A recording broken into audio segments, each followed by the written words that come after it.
Hi, this is Conrad, your curator of Viking culture. We're in Edinburgh, Scotland, and this is the Viking Life.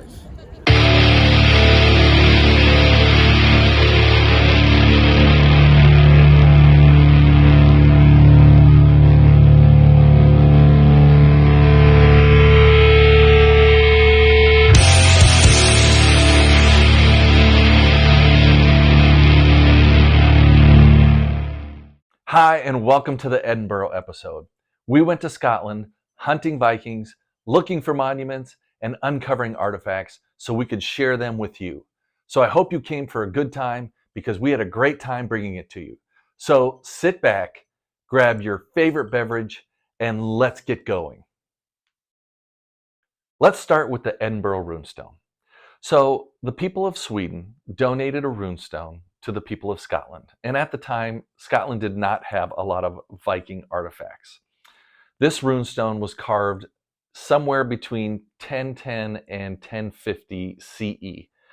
And like a lot of runestones around the country, it was a memorial stone.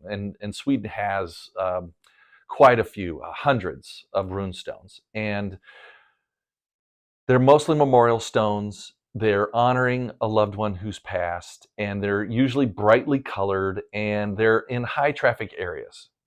So the runestone was donated in 1787, and it was originally placed in Uppland, Sweden.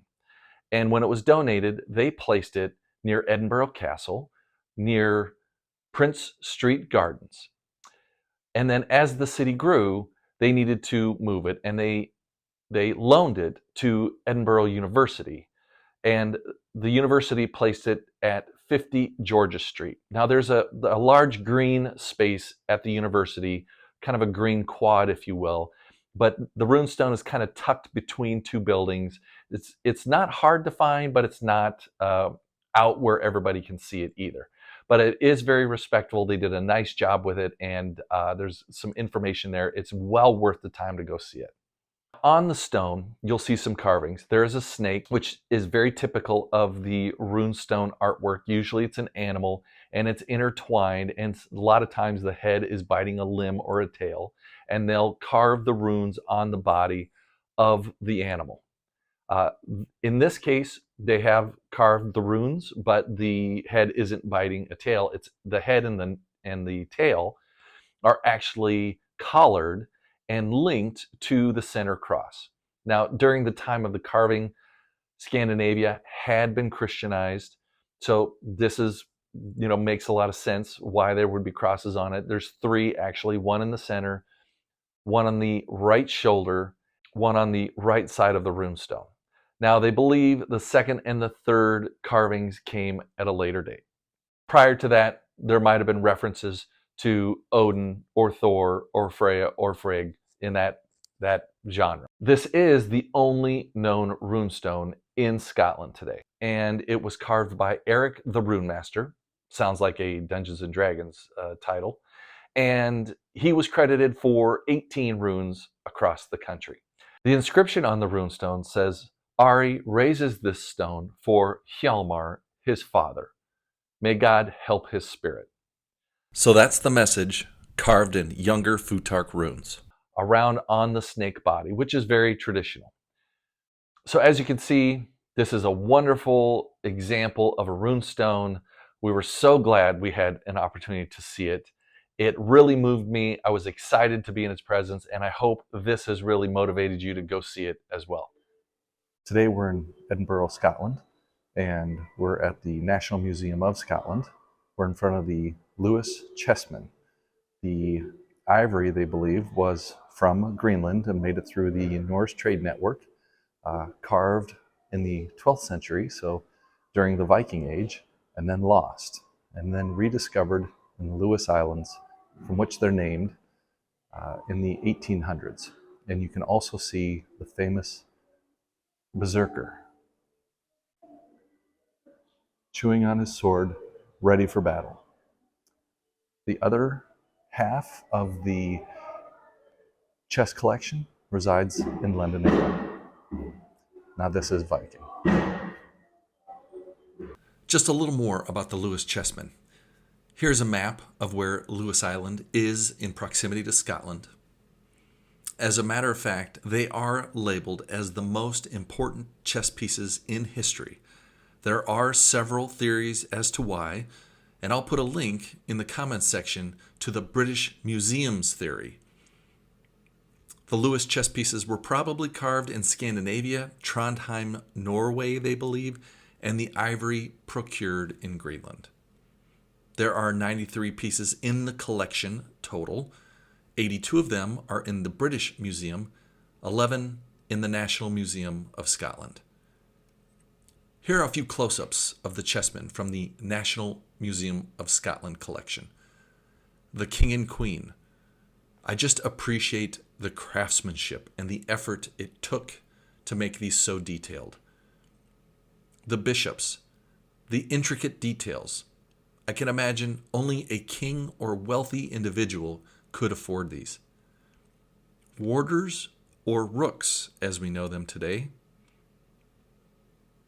Knights. The pieces are known for having those striking Norse features. Maybe we know them as Scandinavian today. And the star of the show, the berserker, biting his shield, crazed and ready for battle. If you have a crazed Viking fanatic in your life, then you'll need to visit the official Lewis Chessman page to purchase the authentic replica set. I'll include the link below to the National Museum of Scotland for you. Stonehaven and the Viking ship sculpture. There's a Viking ship at Stonehaven, a town that's situated on the northeast coast of Scotland. If you plan to stop off and see it, you'll need to locate the Cowie Harbor and the nearby Stonehaven boardwalk. About 50 yards down the boardwalk, you'll run into a whimsical piece of Viking ship art. The Viking ship sculpture is only about a yard long and a few feet tall.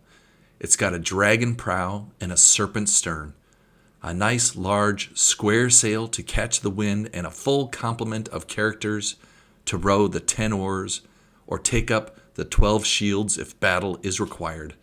It's fun and worth the effort to hunt it down. The National Museum of Scotland.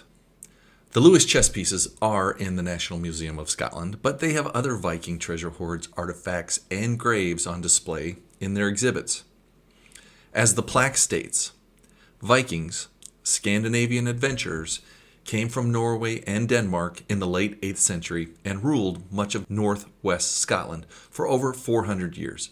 Evidence of the Norse are found in numerous archaeological sites around Scotland. There are so many wonderful artifacts in the Viking exhibit that I'll need to create a follow-up video to spend more time on it. But what you'll see while visiting are several armbands, combs, cloak pins, brooches, swords and axes and necklaces, and even silver pennies from the English dated at 975 CE. This stone monument demonstrates the Norse conversion from pagan beliefs to Christianity. Here is a particularly graphic burial display of a Viking grave from the Orkney Islands. This Norseman died at age 30, and he was buried with his possessions, with his tools, game pieces, drinking horn, and his warrior gear. What's significant is he was buried with respect and reverence in a stone-lined pit, filled with sand and covered with planks from a boat with the iron rivets still attached. Now this had to be important because this was not a rush job, and great effort was taken to send him to Valhalla or Folkvanger with respect. So why did they keep the rivets in the boards? What did it mean? Why would we do something like that today? Maybe he helped build the ship and had a hand in nailing the boards to the boat? The possibilities are intriguing. There are also artifacts from a Viking boat burial of a high-status individual, buried with his horse and other items. They believe he was probably a trader. There are some interesting items displayed. I'm drawn to the axe head specifically. It's really well preserved and distinguishable on what it is, which amazes me because it's over 1,000 years old. There are several treasure hoards of silver on display as well. These hoards include The Starrock, the Bury, and Galloway hoards. They are some of the most popular recent finds you can see at the museum. That brings us to the end of the Edinburgh episode. We hope you enjoyed it. If you liked our content, like and subscribe to our channel.